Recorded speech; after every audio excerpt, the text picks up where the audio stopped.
Hi, I'm calling this series my attempt to save America. And what I'm going to do here is I'm going to talk about, well, first I'm going to talk about some really basic things so everybody kind of really is up to the same level and they all kind of understand what's going on, because you have a lot of people, you have few people out there that really actually do know what's going on. Then you have a whole bunch of disinformation agents, and I hear a lot about, well, who do we trust, and who's telling us the truth, and how do we verify all of this stuff? And there's a lot of confusion as to what the facts really are. So what I'm going to do is again, I'm going to explain this stuff in very, very layman's terms. I'm going to start off with some kind of a combination of both advanced stuff and really basic stuff to begin with, and then as these videos go on and on, I'm going to get into some really advanced stuff, some stuff that I haven't heard anybody talk about on the internet as of yet. My story goes back quite a ways, and I've had quite a bit of experience, not only in the courtroom but in jails and stuff, with dealing with corruption and that kind of stuff. So I have a lot of experience in this. And the first thing that I want to get across to you is that when it comes to finding out who to trust and who's trying to feed you disinformation, who's trying to not feed you disinformation, one of the best things what I did was I verified it. My stepfather was the one who kind of raised me, already knowing a lot of this stuff, and he went, and even at 5 years old, when I would say something to him, he would say, "Well, do you have any empirical evidence to support your opinion?" And that was the way I was raised, where if I couldn't, find something in writing to support the facts, then it was just talk. And you're going to be able to find stuff in writing, but you don't know really who to trust, whose opinions, and so on and so forth. So you really have to, sometimes you have to go to 2 or 3 different sources. Sometimes you have to look up the definitions of the definitions, especially when you're dealing with law. Dealing with laws, I'm going to have to probably spend a whole video on just dealing with that, because it's a whole different language. When you get into legalese, you're going to be talking about a lot of different languages and stuff. So I'm going to kind of have a combination of some really basic stuff, some fairly in-depth stuff, and then later on in these videos I'm going to get into some pretty heavy-duty stuff, and I think I'm going to get everybody up to the same level to where everybody kind of knows what they need to know to be able to walk around nowadays. And the first thing I want to do is I wanted to kind of give you an overview of some of the things that I would do if I was an inaugurated president today, so you can kind of get an idea where I'm going to be going with all this. Is the first steps. If I was inaugurated president, the first thing I would do is close down the DEA, the FBI. I would close down these agencies, the FBI, the CIA, the NSA, the DEA, the ATF, and FDA, and all these agencies that are supposedly protecting us, when really all they're doing is, it's just a protection racket for major corporations, is really all they are. They might fine a company, but that company, like for example, if the EPA does fine somebody, the fine is much less than the actual money that company is saving by doing the polluting and stuff. So it's like a payoff. The EPA is paid by us to take a payoff, and they're just taking a payoff.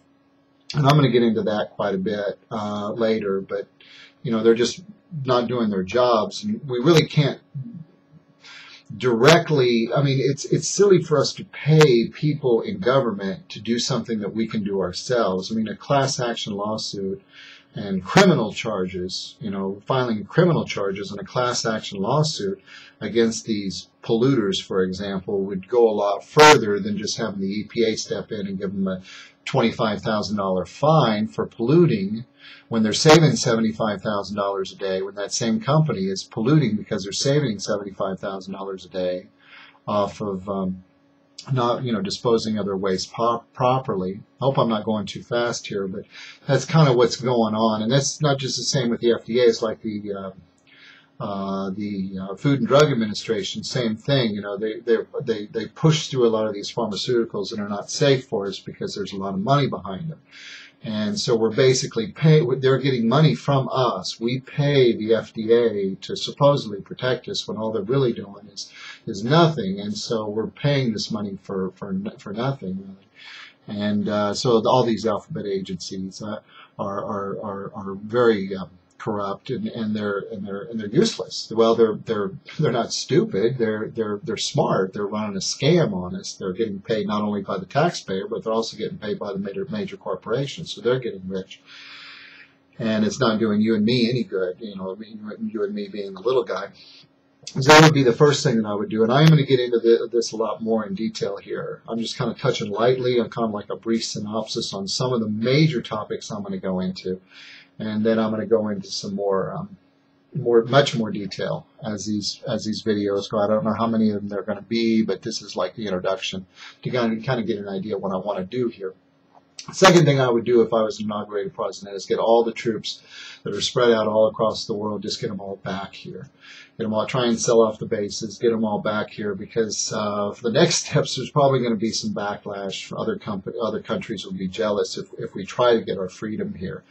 We'll have problems from other countries, same difference, other countries, if we do these next few steps. So it's important that we have all our troops here, and having our troops all over the world is it's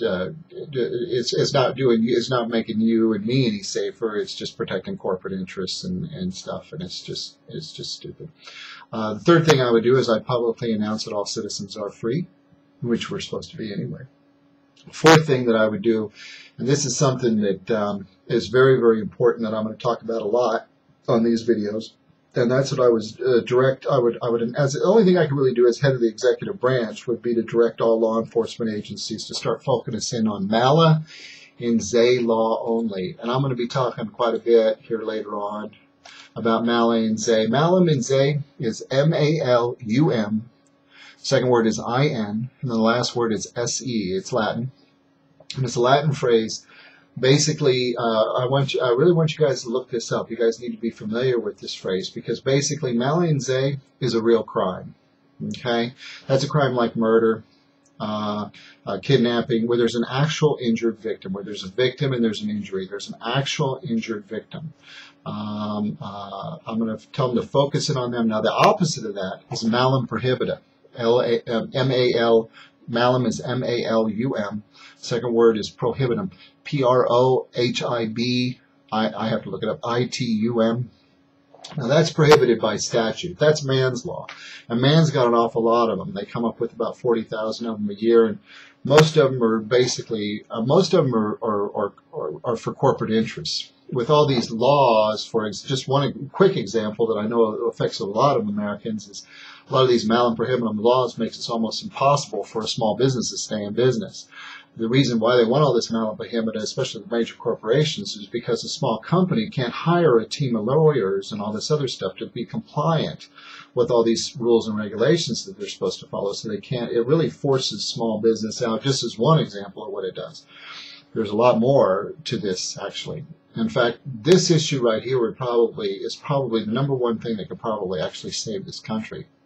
You have to understand that a lot of people want to blame the Federal Reserve for all our problems, and even though and I'm going to get a lot into the Federal Reserve and the bankers and the corporations, you have to understand that they are a problem, but the reason why they are a problem is because of the laws. In other words, the Federal Reserve Act was passed in 1913.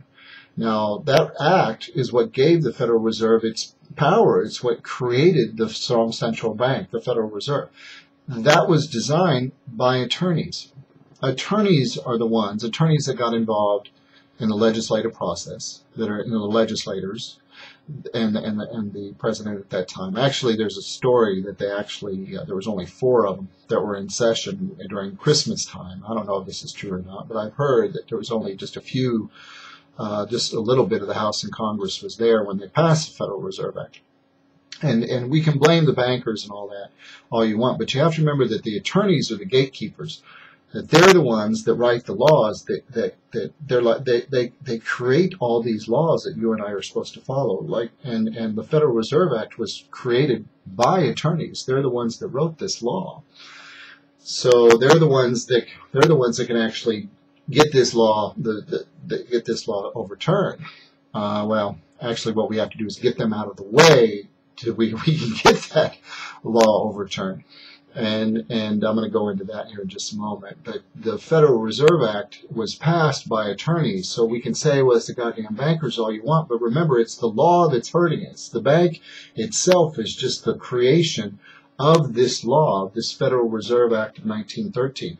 That's the real bad guy. Okay? The real bad guy isn't the Federal Reserve. If we can get the Federal Reserve Act of 1913 declared unconstitutional, or demonopolize the Federal Reserve is what I suggest. And I've also heard other good ideas from other people, too, on how to handle this situation. Myself, I think demonopolizing the Federal Reserve would be the smart way to go. But irregardless, that's the bad guy. The Federal Reserve Act of 1913 is actually the bad guy there. That's what we have to get rid of. All the bankers that have held that position through the years, that have sat in those chairs, are just the creation of that law. So you have to understand that the attorneys are the gatekeepers. They're the ones that are writing all these laws that are like the National Defense Authorization Act that recently passed, that has everybody pissed, and the Federal Reserve Act of 1913, and the 14th Amendment. Now, I know you're thinking, well, the 14th Amendment, what's that have to do with it? I'll get into that a little bit later, but there's a lot of laws that have been passed that are that have turned us into slaves. So my point of spelling out malum in se and malum prohibited to you is that that's actually probably the number one thing that can save this country right now, is if we can get back to that, to just really some common sense as far as our laws are concerned. You'll see a major change in what this country is really all about. What I would do also, the next step that I would do is and I'm going to get more into malum in se in a second, but again, I'd like to touch briefly on some of the issues I'm going to cover in these videos. I want to petition the people, as president, to elect a Congress that's honest enough to follow up with the later steps that are going to be necessary to make all this happen. And then we need to elect regular people into office. And then this is a big one, I think. A lot of people would argue this with me, because there are actually a couple of honest judges and attorneys out there, but their lives are in danger, I imagine. I want to enter legislation that if you're going to become a licensed attorney, which means you're a judicial officer, which means you work in the judicial branch of government, the court system, you forever give up your right to work in the legislative or executive branch of government. Now, the reason why I want to do this is because if you have a judicial officer working in the executive or legislative branch of government, that's a breach of the separation of powers doctrine of the Constitution of the United States. If you have one guy that has a vested interest in one part, and he's an attorney that makes money from the more laws on the books, the more attorneys make money. The more money attorneys make, because they can argue these laws in a court of law, and they can charge people for the hours. So their profession makes money off that. Well, if all these attorneys are basically control the other two branches, it's a breach of the separation of powers doctrine of the Constitution of the United States. You have a judicial officer working in the executive and legislative branch. And the fact is that at least 60-70% of the House and the Senate are attorneys. Many of our presidents have been attorneys. Obama's an attorney. Clinton's an attorney. His wife's an attorney. Most of our presidents have been attorneys when you really look back through history. And they've made a lot of mistakes, and they've passed a lot of bogus laws, and a lot of these laws are unconstitutional. And now they're passing this ridiculous amount of laws, 40,000 laws, and really what we just need to be, need to use common sense. I mean, don't murder nobody, don't steal from nobody, don't vandalize somebody's property. I mean, we have all these, they have laws within laws, and they do that, and it just makes things worse by passing all these laws. You see, they make money by passing all these laws, by fighting them in court, and they're really screwing us all around, and it's really bad. And it's gotten to the point now where it's really bad, and things are getting out of control. So if you're going to be an attorney, that's fine. I don't have anything against attorneys, but if you're going to be an attorney, if you're going to be a licensed attorney, you shouldn't be allowed to hold public office, because it's just a clear breach of the separation of powers doctrine of the Constitution of the United States, and it's unconstitutional. And I'm going to get into that too, and talk about the Attorney General's office and all kinds of good stuff about that. And a lot of people aren't going to like what I have to say, but fuck you. And then finally, well, not finally, but another thing I'm going to talk about is the demonopolizing the Federal Reserve. I think is what I want to do. Federal Reserve Act of 1913 is unconstitutional. It essentially established, it gave the Federal Reserve Bank, which is a private bank. Most of you have heard that and have confirmed that by now. The Federal Reserve is a private bank, and the government gave them a monopoly over our currency. And that's unconstitutional. Their monopolies are not allowed in this country. And just like when we split up AT&T, now we have a much better product. We have cell phones and all kinds of badass phones because we created competition in the phone business. And so now we have just badass phones because we demonopolized the phone company. And same thing will happen if we demonopolize the banks, is we'll get a better product because banks will actually be able to really compete for our business and we'll actually get a better product, just like we did when we lost the phone company. A lot of people will say that, oh, I want to move backwards, I want to undo 200 years of progress. That's not what I want to do. I want to move forward. It's time for us to get rid of ideas that don't work and move forward in the here and now and fix a lot of the problems, some of the mistakes that we've made, because that's exactly what we've done, is we've made some pretty serious mistakes. And you should be able to tell pretty much right off the get-go that I do know what I'm talking about, and I do. And I strongly encourage you to look this stuff up that I'm talking about, especially Malamin and Malum Prohibita. The reason why I want you to do that is because when I first heard all this stuff, I didn't know if it was true or not, so I looked it up, and I looked it up many different times in many different places to confirm that I wasn't just hearing crap. And I was able to confirm that what I was hearing is right. Some of this stuff that if you look it up, it's really going to blow your mind. I mean, I'm going to be talking later on about marriage licenses and stuff. This is stuff that I haven't heard anybody put up online. Online, and it's true. And you can look it up in any Black's Law Dictionary. And there's some pretty interesting stuff I'm going to go into here. I'm also going to go heavy into how to argue the issue of jurisdiction in court. Recently heard that some people were talking about standing up for the rights in court, which is an excellent idea. The thing is that if what the prosecutor tries to do is, if you do try and stand up for your rights in court, I want to get this out right now because this is a recent development I've heard in the New York Times. The thing is that if a prosecutor tries to prosecute you more because you take it to trial, because you stand up for your rights, they brought up the wrong issue. That's not cruel and unusual punishment for doing that, because they're just going after the maximum. So it's not cruel and unusual. They raised the wrong issue with the appeal.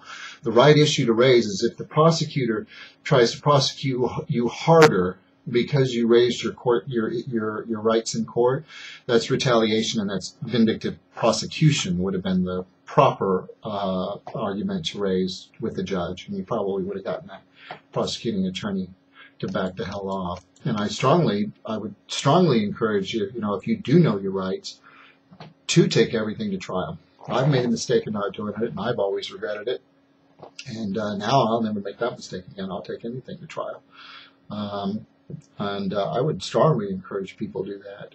But it does take guts, because they'll threaten you. And you really have to know your stuff. And that's some of the things that I'm going to go into on this video is some of the tactics that we use to, and I've been party to, I should say, a group. I've been involved with a group of people that have had some pretty serious successes in the court of law, getting unconstitutional laws, setting precedents against unconstitutional laws and stuff like that. But let's start with the basic stuff here. Let's get everybody on the same level, because there's a lot of people that are really confused and they don't know who to trust, and I can appreciate that, because that's what I'm hearing right now. So I'm going to tell you just some really basic stuff here, and I'm going to start so basic that I'm just going to start at the very bottom level. For those of you that think that I'm anti-government, you've got to remember that in the United States, patriotism is not about supporting the latest yahoo that happens to get elected. Patriotism for the United States is supporting the United States Constitution. That is the supreme law. The Constitution is like the trump card for laws in the United States. That's what gives the president his power. The Constitution wrote out what powers Congress has. It writes out what powers president has. Okay, the president has these powers. This is like, the Constitution is the trump card. It is the supreme law of the land. And when someone breaks the Constitution, they're committing a federal felony. It's a crime. It is the highest crime. Actually, it's not. It's treason. It's the worst kind of crime there is. So, being patriotic is not about taking, who takes orders from the latest idiot that happens to steal an election. It's about being patriotic to the Constitution. It's about being patriotic to what this country really is.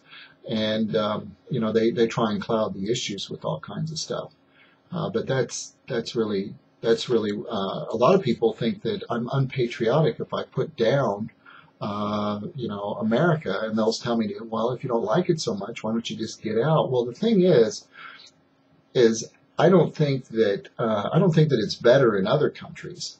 Okay, I'm not saying that this country is much better than America. What I'm trying to do here is I'm trying to keep America from becoming like that other country, because that's what's happened here. Is that our country has become just like all these other countries, and we're not free anymore. Even though it's arguable whether or not I've ever been free in my lifetime. I was certainly more free than I was born than I am now, and it's getting progressively worse and worse and worse and worse and worse. And it's really time to either put the brakes on, or I don't know. It's just going to get just worse and worse and worse.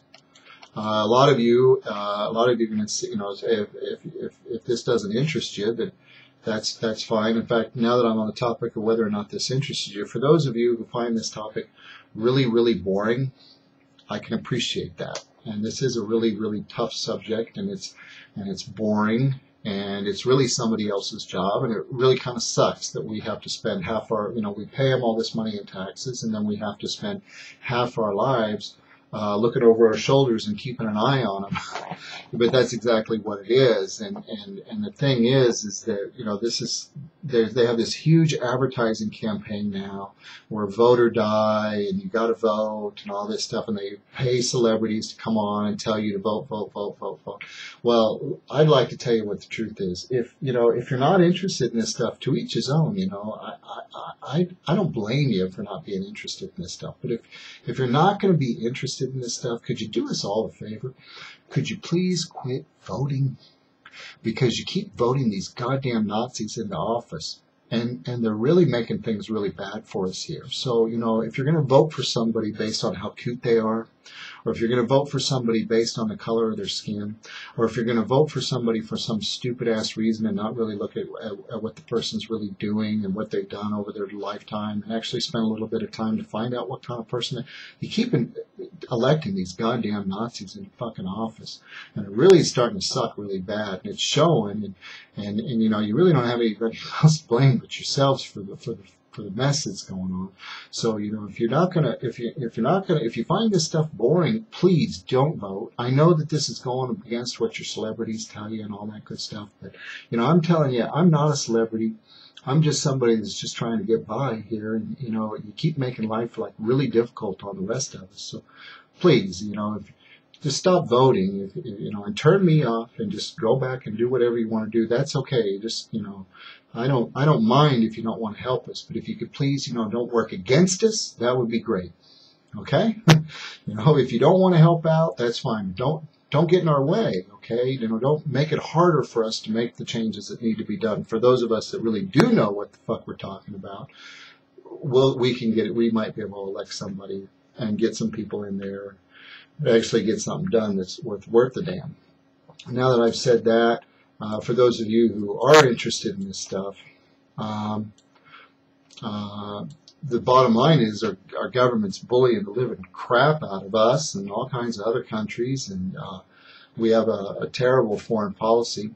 In fact, I'm going to touch on two quick items here, and I think I'm going to make this my first video. The first thing I want to get into is, we have all kinds of problems here in the United States. We have crime, homelessness, mental health issues, all kinds of issues that we have here. Yet, the American government is still egotistical enough to think that we should be butting into other countries' business like we have something productive to offer. Real reason why we're there is to steal the resources for those that are in the know. Many countries have suffered a lot because of our foreign policy towards that country. It's put them into a lot of hardship. Now, America has had, since World War II, Americans' foreign policy has been the grand area, Grandarea, grand area. You can Google that, look that up. You're going to find all kinds of information on what the grand area is. And it's not pretty. Our foreign policy is not pretty. We haven't been nice. Okay, we've propped up all kinds of dictators all across the world many times. We've outed elected leaders and put our own leaders in there that were brutal to the people. So we've made a lot of enemies across the country. And our grand area was it was pretty effective. Now that was our foreign policy. Now recently in 2005, 2006, I read the article in Time magazine. President Bush Jr. dumped in 2006 as president. He dumped the grand area as the American foreign policy. And the reason why he did that is because we have the war on terror now, which applies to American soil. It's basically the grand area, except with one major change, is that now the grand area applies to United States soil. So basically, the United States has declared war on the United States. The American government has declared war on the American people. And now our foreign policy is pretty much the same thing as our domestic. While the grand area focused on other countries, the war on terror affects everywhere, including right here in the United States. And if for those of you who really know Americans' foreign policy since World War II, and maybe even a little bit before then, but if you know America's foreign policy, you know that should scare you. And a lot of people would say, well, as long as I don't step on the toes of the political machine, I'm going to be okay. And that's good luck, because our government is going to be it's huge. 1 out of every 20 people that works for the government. 1 out of every 20. 1 out of every 20 people that you meet works for the government. And, it's possible that you might be able to, walking on eggshells, avoid pissing off 1 out of every 20 people. But, you also have a family that you got to think of, too. And I couldn't imagine wanting to live like that. We're not wanting to piss off any one of these people, because they're really well organized. And they use COINTEL type tactics now. And I'm going to go into that.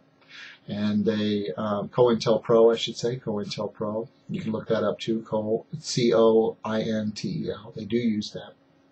But basically, if you think that you're going to be able to tiptoe through life and not cross swords with the government, you might.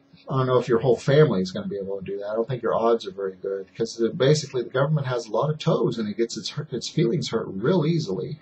And so things are just going to get, eventually they're going to get so bad that you all are going to have to do something. And then I think you'll be glad that I made these videos for you. One last thing I want to cover on this first video that's kind of a pet peeve of mine, just because it just happens to be on my mind, because I saw it again, because I see it, I can't even watch TV because it's such a pet peeve.